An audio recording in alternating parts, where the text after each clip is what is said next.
Your priceless home movies and old photos can be destroyed by time, heat, and moisture. Transfer your home movies to DVD and enjoy them again and again. Visit hovervideoproductions.com or call 770-715-6444.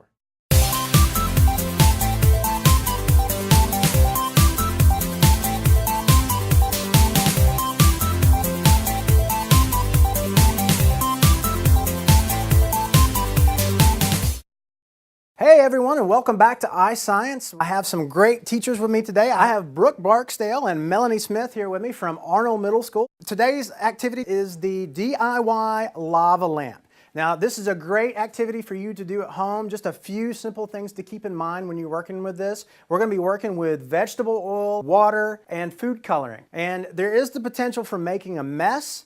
With the food coloring, you could stain some things, so you just want to be aware of that. But other than that, this is a great, safe demo to try at home. All right, guys, so let's talk a little bit about how we're going to go through the process.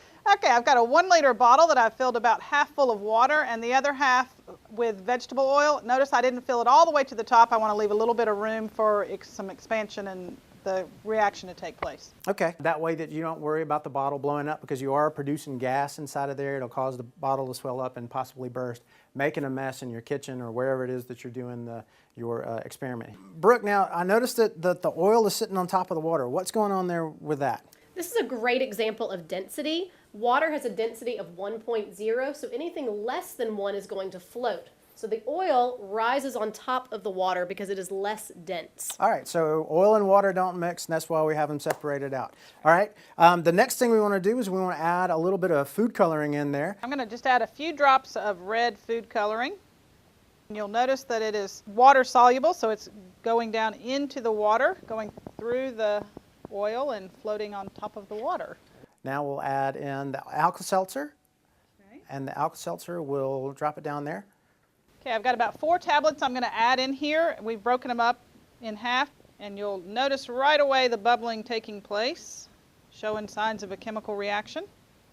So check it out, it's Cool. bubbling and swirling around in there.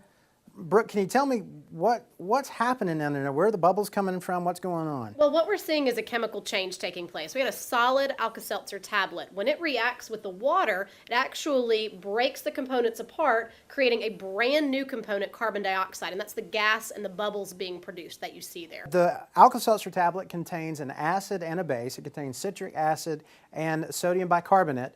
Those are, when they're dry, they don't react, but when you put them in the water, they react and you get the bubbles. You get a neutralization reaction that's taking place. And you can see now a lot of the bubbles and everything moving up and down, just like a lava lamp. Now guys, I want to try this a couple of different ways. Adding the food coloring to the water before you add the oil will make the color go throughout the water a whole lot faster. So Brooke, you want to add some food coloring in there? I'm going to add a few drops of blue food coloring. Perfect, and maybe swirl it around a little bit so we get it mixed up. Wow, that's blue. That's Arnall blue. Yeah? All right. Now we're going to add some oil in here. Going to pour it in carefully. After you've added the oil, give it a minute to settle so that you get 2 distinct layers there, and it'll make your effects a lot better when you actually add the Alka-Seltzer tablets. Let's add some Alka-Seltzer tablets.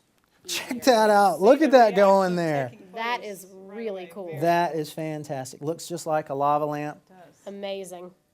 You can see the bubbles, the gas rising, which is pushing the water from the lower levels up into the oil. They fall back down, so you get a lot of action. Blue bubbles on top. Getting the blue bubbles because it's carrying it all the way up on top. That is super cool. You'll notice with the red one that we added the food coloring after we added the oil. And so then when we dropped the Alka-Seltzer tablet in, the reaction took place and made that red color show up all at once because the food coloring has water in it, and the water and the oil don't mix, so it didn't really dissolve really well. But with the blue one, when we added the blue dye in Before we added the oil, the blue was able to mix in with the water, and that's why you got all the bubbles taking place all at once. Just a little bit of difference there in the procedure can give you some pretty dramatic results. And you know, when we're talking about science, the procedure is really, really important. So we want to just take a minute to recognize those two, and you can do it either way you like. I recommend giving this several tries and seeing if you can come up with some different results on your own. Let's try this with the lights off. Okay. And we'll add some different lighting effects here to get it to really look cool. So now we put a little light behind there, and let's add in our Alka-Seltzer tablets. Very cool. Now you can Check really see that that. out. That does look Very like cool. an That looks old-timey lava lamp. very lava-esque. Yep. Now, another way you could do this is you could actually put the light from the bottom and have it shine up that way, but you want to be careful about that and not spill it. I'll tell you what, guys, let's try it another way. We'll go back to our blue, and we'll add in a glow stick. We add in our Alka-Seltzer tablets. And as that reaction's taking place, those glow sticks are sinking down to the bottom. That's very cool. Ladies, I want to thank y'all so much for sharing this experiment with me. That's it for iScience today. Please stay tuned for more interactive science on cowitatv.com. The I in iScience stands for interactive. We produce the show with you in mind. So if you have any questions or demonstrations that you'd like to see, please send me an email and I'll get them on the air for you.